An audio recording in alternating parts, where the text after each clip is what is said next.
what you can get for under $500,000.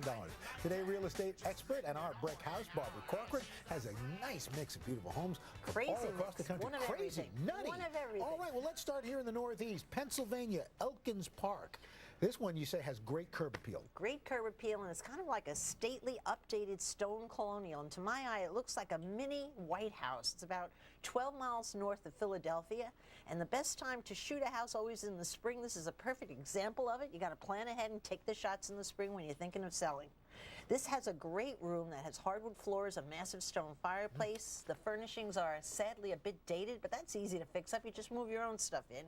The family room has a picture window, exposed stone walls, and the owner, as you see, just loves salmon. Again, needs updating those furnishings. The blue and white kitchen looks like almost like a Delft teacup with white cabinets and a tile-topped center island.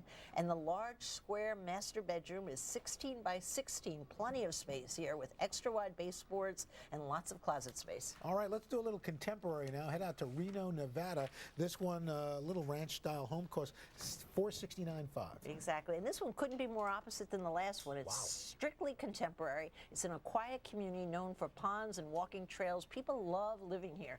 Beautiful curb appeal from the front. The living room is beautiful, I think, with dramatic curved wall of windows, exposed beams on the ceiling, and a marble fireplace. I think that red really pops there. It's a great example of how to furnish a room if you want to sell a house. Very dramatic. Very nice. The kitchen has very expensive cherry wood cabinets, a window over the sink, and stunning views. I could just sit all day and that almost doesn't look real. It doesn't look real. It almost looks like a TV set or a fishbowl or something back there, doesn't? But it is real, and those views come with the house. The master bedroom has wood floors, an unusual trio of angled windows. So you really don't see that. It's kind of weird, but it works.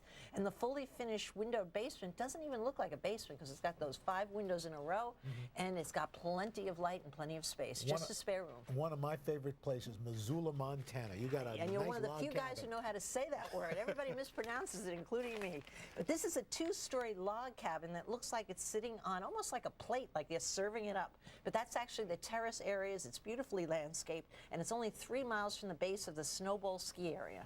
It comes with 25 spectacular acres and includes large timbered gazebo out by the fire pit there. People love that in this part of the country. They like buying it, they never use it, but there it is. The home is constructed of oversized larch logs. I haven't seen this in a decade. Nobody builds homes like that. I love it. Look how beautiful that is. It's perfect. It looks picture perfect. And it's got those 15-foot cathedral ceilings. What a room.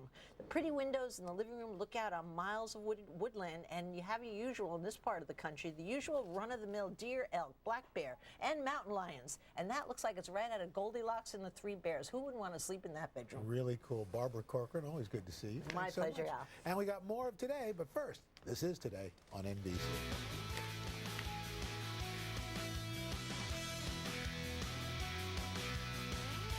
Thanks, Mandy. In today's Yahoo Finance question of the day, we ask, as housing continues to recover, how concerned are you that we may be entering a housing bubble?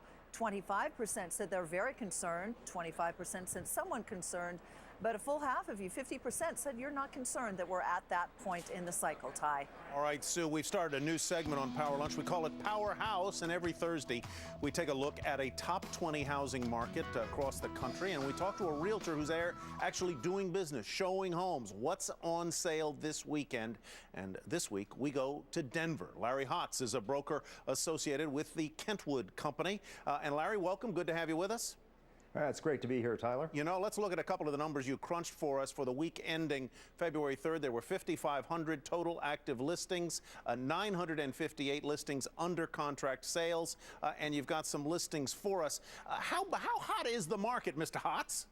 Well, it's definitely my namesake at the moment. It's Hotz. And it's going to continue to get hotter as we go into the spring selling season. All right. And our biggest challenge is just not enough homes to sell. The inventory is tight, which is good for prices, and maybe not, maybe not so good for the people who are shopping. But let's look at a couple of your listings, beginning with one that is, I would call a moderately priced but very nice home at $415,000. It is in, let me see, Castle Pines North. Tell me about it. Well, Castle Pines North is a very popular Denver suburb on the south side. It has very top-rated schools, community swim pools, and trails that go through the golf, that actually go around 3 golf courses. So it's not a bad commute either into town, about 35 minutes downtown and about 15 minutes over to the Denver Tech Center. This particular home has 5 bedrooms and 3 baths, and it backs to expansive open space.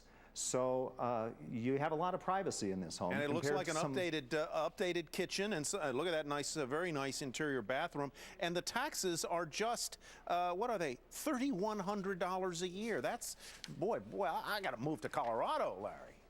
Well, our property taxes, we think, are in line compared to a lot of my clients who move here from out of state. Let's step up a little bit to a very nice property at 4535 West Warren Avenue in Denver. It is on what, a lake or what? It is on a lake, and we only have a few lakes in Denver. It's not like Minnesota, land of 10,000 lakes, and we only have 1,100 homes that are actually on lakes in the Denver metro area. So it's a very rare find indeed. Riviera Lake is the name of it, and our listing agent, Steve Travers, lives on Riviera Lake, and he can water ski on that lake 6 months a year, just in time to be able to go up snow skiing for the other 6 months of the year. So it offers a very lovely lifestyle. And this house is actually in Denver proper then? It is, and that makes the taxes even more reasonable for its price. Yeah, look at that. $2,700 are the taxes there on a $660,000 home. The one that we just showed a moment ago up there in Castle Rock or Castle Pines? I'm sorry, Castle Pines North. That one had a little higher taxes. Let's step it up to what we are calling our powerhouse of the week, and it retails for $1,795,000 in Cherry Hills Village. I gather Cherry Hills is one of the most desirable addresses. It is. It's our most affluent suburb, and in fact, it tends to rank among the top 10 nationally in terms of income per household. It has nationally acclaimed public and private schools. This French country home has 5 bedrooms and is on just less than 1/2 acre.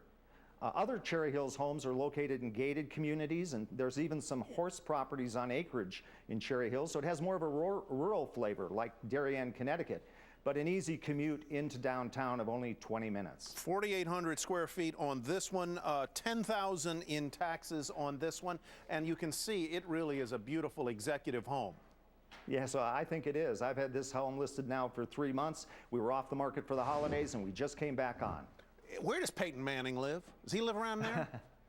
Peyton Manning lives in Cherry Hills. He lives in, I knew you were going to tell me that. Thanks very much, Larry. We appreciate it. It's good to be